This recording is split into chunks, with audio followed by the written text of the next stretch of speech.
Now, there's lots of different awards. What are some of the? And Heaps of them.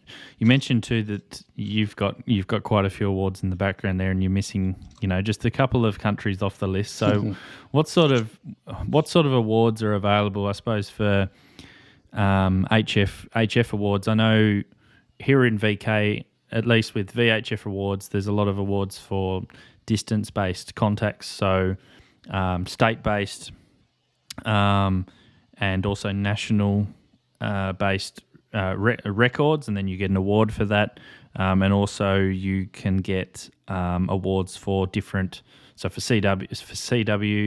digital voice, and I think mobile, and I think EME is another award as well. So there's broad range on VHF, but for HF there's quite a few more options, isn't there? Yeah, whatever spins your wizard, to be honest, Hayden. I haven't heard that saying before. I'm very sure that that you can find an award which will suit your particular interests. My interests have always been HF, and the lower the frequency, the better. One of these weird guys is like groveling around at the bottom of 80 meters and picking out a CW signal, which most people would call a sparrow's fart in the middle of Europe, but I can hear the thing, and it's fine. I quite enjoy that. Yeah. And so, but I guess the benchmark, arguably the benchmark for most amateur radio operators is, do you have a DXCC? In other words, have you worked at 100 countries and got 100 countries confirmed by a QSL, whether it's been a paper QSL or an eQSL? Do you have 100 countries racked up on, or notches in your belt, so to speak? And so the very standard, I guess the benchmark by which most amateurs measure themselves would be the ARRL DXCC, and that can be the mixed version of that. Can be any band, any mode, and so on like that. Just as long as you put them all together, mix them all up, and so on like that. Do you have 100 different countries? Yep. So from there on, then you can start specializing out. Okay, yeah, I've got 100 countries on 80, 40, 50, 20, and so you get a a shot here. So you can get a 5-band DXCC, or a 5-band vertical zone. So if you log all of your contacts through your whatever logging software you want to LOTW, is that something that you need to apply for with the ARRL, or do they automatically detect you've hit 100 countries and then they notify you and you get the award, or do you have to apply for these awards? No, you have to apply for it. There is a small cost involved. I mean, it's just an administrative and postage cost. It's not very much at all, really. But the records are kept there in LOTW. It's up to you to go through those records, and there's all sorts of mechanisms in those records to be able to sort it by band, sort it by mode, sort it by left, right, upside down, this way, that way. And you can determine, I got 100 different countries as mixed, or I've got 100 different countries all on sideband, or all on CW, or all on slow scan TV, or 100 countries on 1296. There you go, Hayden. Oh, I think I might have to go travelling for that. So there's all these different ways in which you can get 100 countries together. And of course, then it doesn't actually show because it's a bit out of focus, but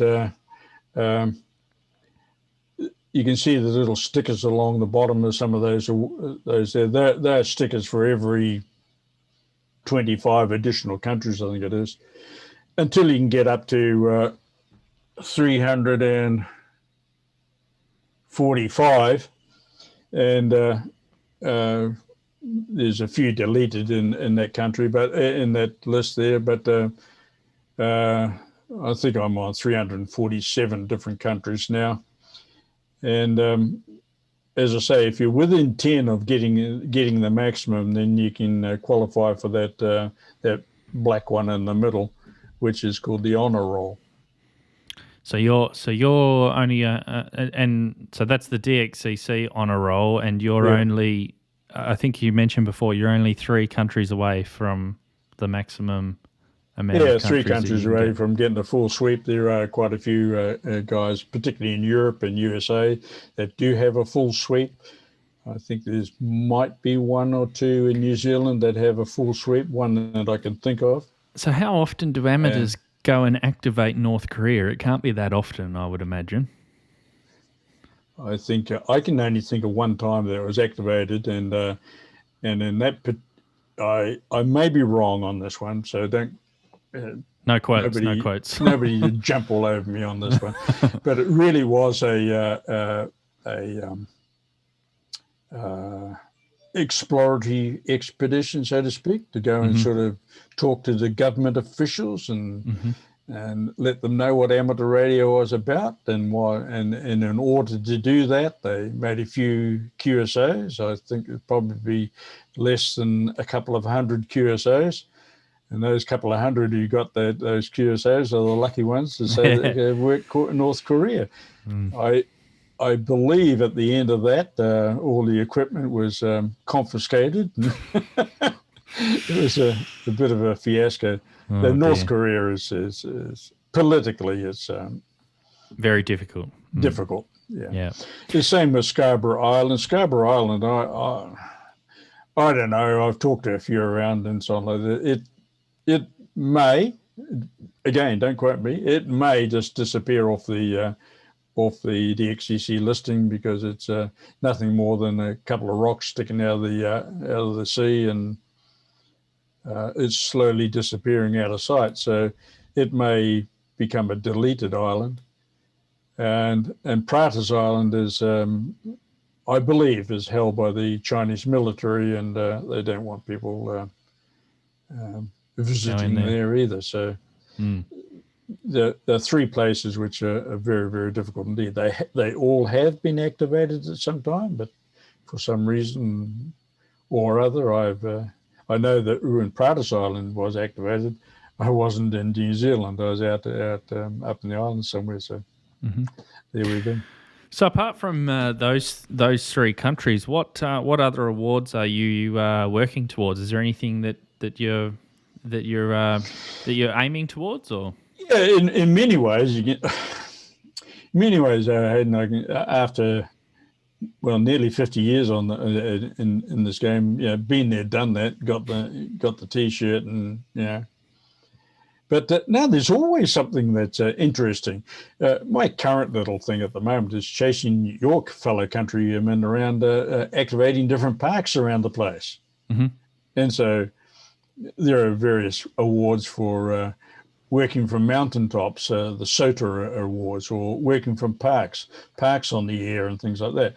So there's always something around that can keep you interested if awards happen to be your thing, if you're interested in them. It's of a passing interest. So are you a hunter or an activator, or both? A bit of both, actually. There's quite a few...